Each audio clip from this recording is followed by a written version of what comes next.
When we submitted this in August 4 of 2024, I know that there has been some differences between the MIPS coordinates and the ASIS-TAKE plans, and therefore, immediately after we submitted it to the Office of the President, I immediately sent validation teams actually for the purpose of getting present absent status of the 9,855 projects. I went to validate myself actually where these cost projects are in Bulacan First Engineering District, so to speak. And true enough, collaboration with members of the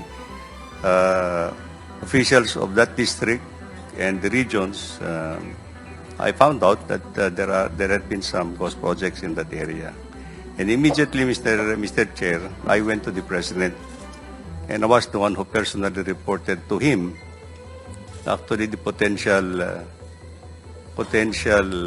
ghost projects. Let me also clarify, Mr. Chair, that this is an isolated case because there has not been any other report that reached me.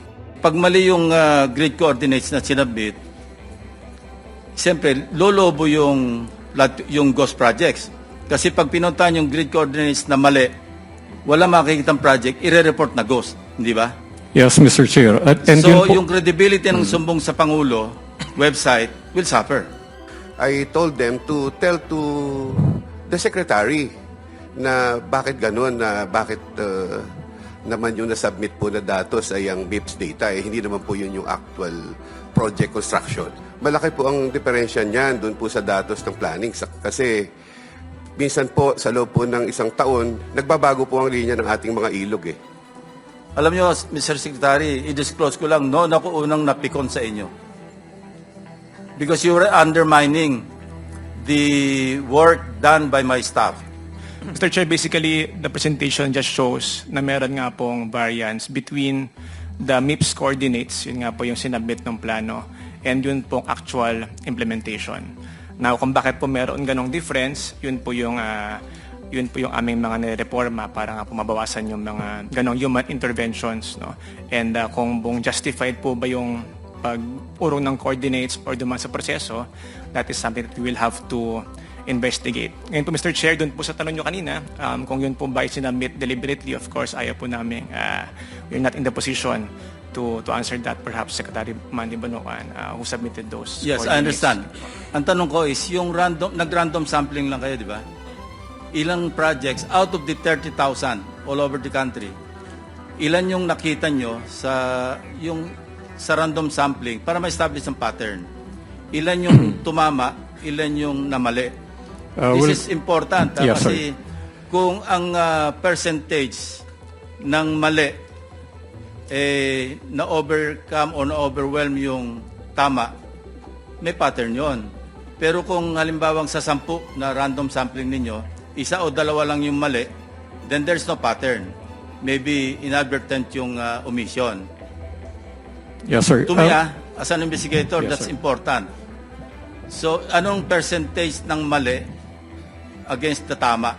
Yung meron pong slide tayo if we move forward po. Ito pong answer din si Senate President. Ito pong MIPS coordinate, MIPS start coordinate. Ito po ang naisumite sa PMS at nailagay po sa sumbong sa Pangulo.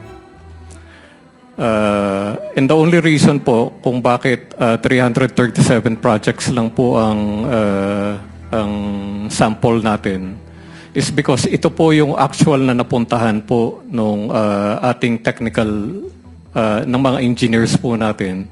And nireport po nila, na-assess nila na talagang na-assess po nila. So if we ano po ba out of 337 ang more than 50 meters away, 291 po. Yung less than 50 is 46. Out of the 337 sample projects. Thank you. Now, we go to the motive. Ano? If true na deliberate ito, anong possible na motive? For deliberately maliin yung pag-submit ng mga grid coordinates. Naturally, pag mali yung grid coordinates na sinabit, siyempre, lolobo yung ghost projects. Kasi pag pinuntahan yung grid coordinates na mali, wala makikitang project, ire-report na ghost. Hindi ba? Yes, Mr. Chair. And So, yun po- yung credibility ng sumbong sa Pangulo website will suffer. Kasi kung napakaraming mali do sa grid coordinates, ni-report na may ghost flood control projects, hindi naman pala. You see my point? Yes, Your Honor. And totoo po yun. Kasi yun po ang nangyari dito sa initial field validation natin. Out of the supposedly 421 na trimmed down to 416, ito po ay initially pinuntahan na po ng ng AFP-PNP, ng DepDev, at chinek po nila. Dahil wala sila pong nakita dahil mali po yung coordinates, nireport po nila as non-existent. And I think this is substantial enough. 337 out of the 421. Tama ba yun? Yes, Mr. And Chair. out of the 337, 80+% yung malayo, 86% po yung more than 50 meters. more than 50 ang- meters. Even away. pagka less than 50 meters, mali pa rin yun eh. Maglakad ka ng from here to 50 meters from here, medyo malayo pa rin yun. Hindi pa rin makikita yung tunay na ghost project at saka yung compared to the accomplished or completed projects kung meron. Yes, Mr. Chair. Kasi marami pong factors pag nasa baba na. Meron pong mga lugar, medyo masukal na yan.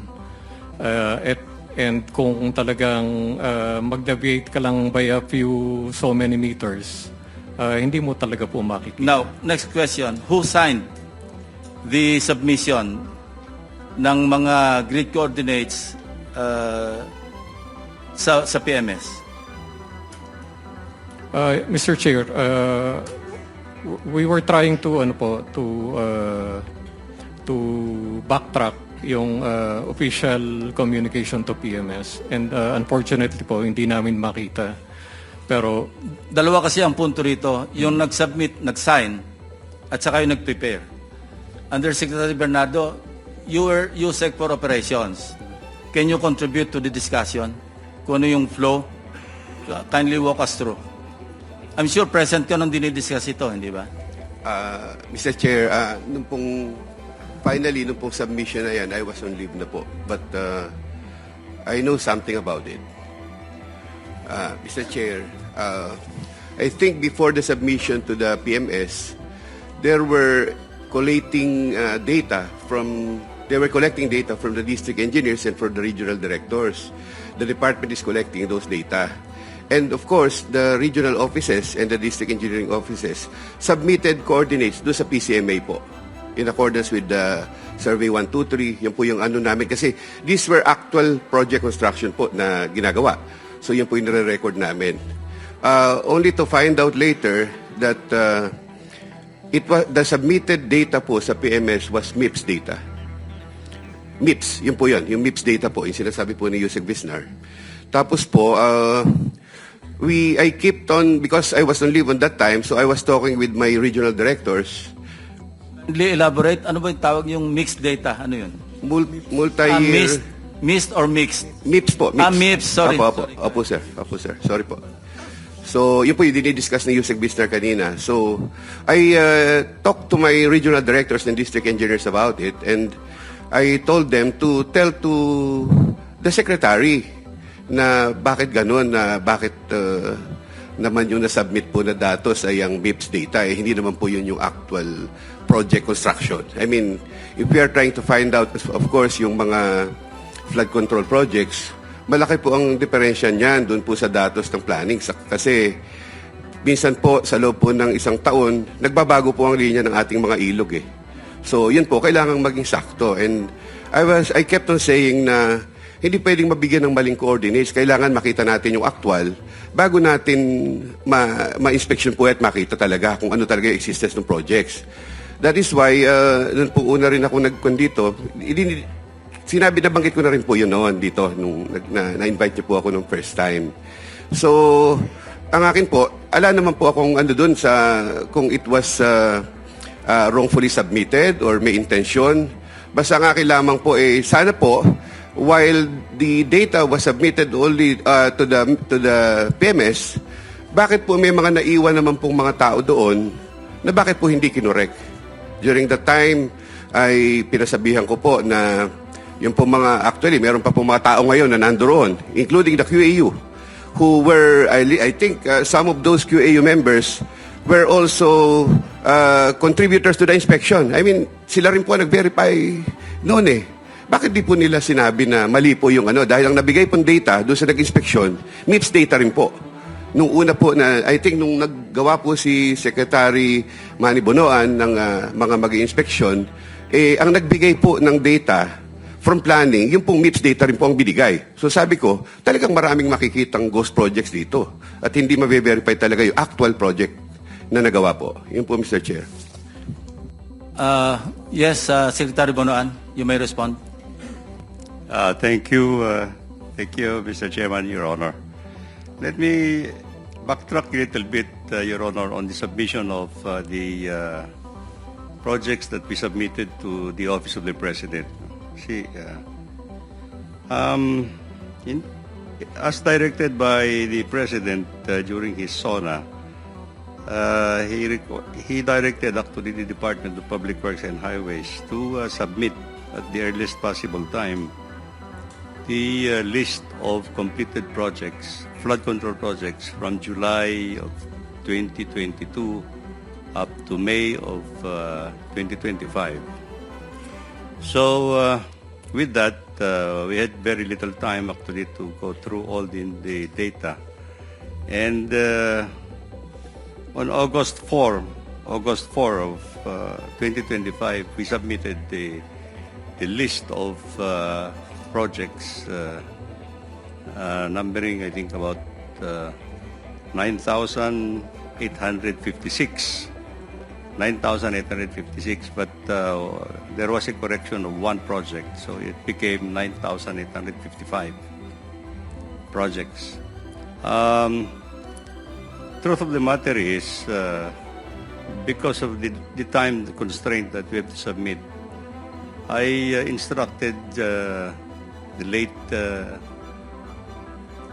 Undersecretary Cabral to collate the information that we need to submit to the Office of the President.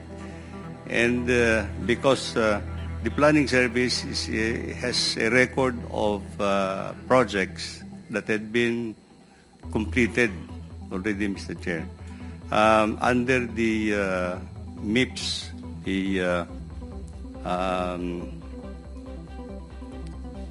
this is what has been deliberated on. This is the multi-year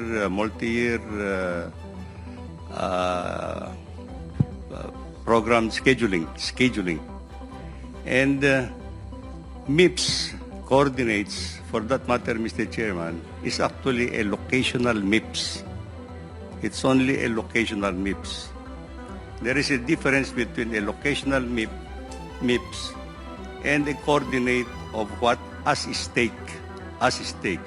The as-stake coordinates is the basis for the contract. Depending on the situation on field, Ito yung linear distance, sinasabi ninyo. the as-stake, yes, that is already the coordinates for the contract in itself, Mr. Chair. But nevertheless, what we are saying is actually, aside from coordinates that we are talking about, there are many informations that we have already also submitted to the Office of the President with regard to the projects that we have submitted.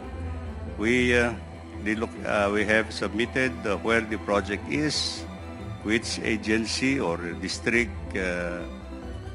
office, the name of the projects, the same project that would have appeared in the General Appropriations Act, the name of the contractor, the date the amount of contract, the amount of bid, the amount of program of work, and the date started, the date of completion.